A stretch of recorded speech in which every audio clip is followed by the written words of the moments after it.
Perkenalkan, nama saya Maria Roswita Wanidido, semester 3, program studi D3 Farmasi, Poltekkes Kemenkes Kupang. Pada video kali ini, saya akan membahas tentang protein.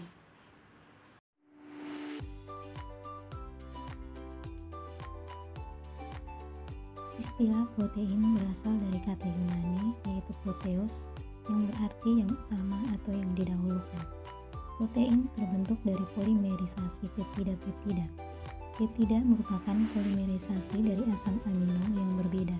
Jadi, protein dapat dikatakan sebagai suatu copolimer yang mengandung unsur-unsur C, A, O, N, dan ada pula yang mengandung unsur S dan P. Asam amino merupakan unit penyusun protein, di mana struktur asam amino memiliki satu atom karbon sentral yang mengikat secara kovalen gugus amino, gugus karboksil satu atom H, dan rantai samping atau gugus R.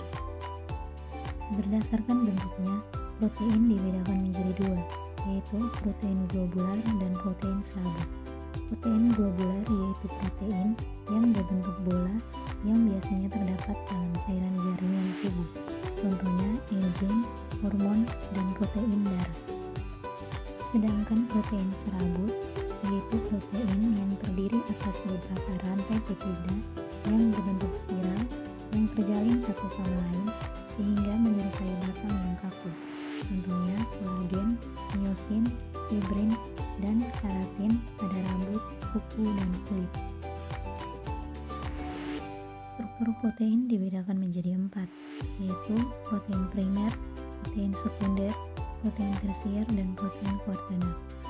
Protein primer yaitu protein yang memiliki struktur yang sederhana dengan urutan-urutan asam amino yang tersusun secara linear yang mirip seperti tatanan huruf dalam sebuah kata dan tidak terjadi percabangan rantai.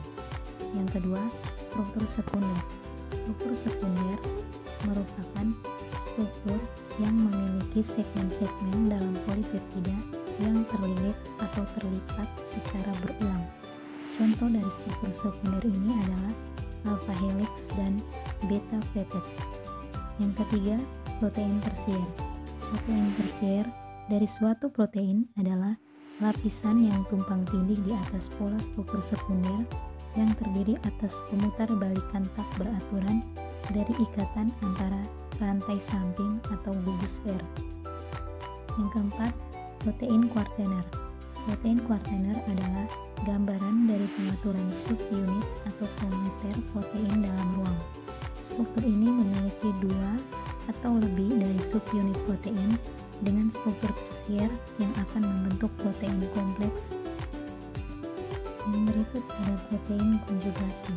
Protein konjugasi merupakan senyawa protein yang mengikat atau terikat dengan molekul lain yang bukan protein.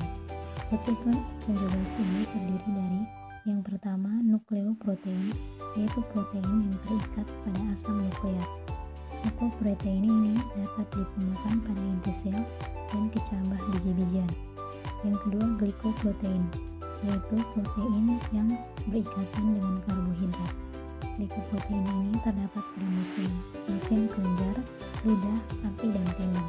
Yang ketiga fosfoprotein, yaitu protein yang berikatan dengan fosfat yang mengandung lecitin dan terdapat pada susu atau kuning telur.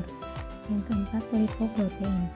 Lipoprotein yaitu protein yang berikatan dengan lipid atau lemak, misalnya serum darah, kuning telur, atau susu.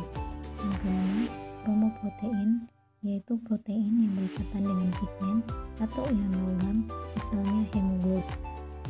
Fungsi protein yaitu yang pertama sebagai enzim, yang kedua sebagai alat angkut, misalnya hemoglobin yang mengangkut oksigen dalam eritrosit. Yang ketiga sebagai pengatur pergerakan, yang keempat sebagai penyusun jaringan, misalnya kulit, dan lipoprotein yang menyusun membran sel. Yang kelima protein cadangan, misalnya kecambah dan albumin. Yang keenam antibodi. Yang ketujuh pengatur reaksi, misalnya insulin yang mengubah glukosa menjadi glikogen. Yang kedelapan sebagai pengendali protein. Sekian video dari saya, semoga bermanfaat.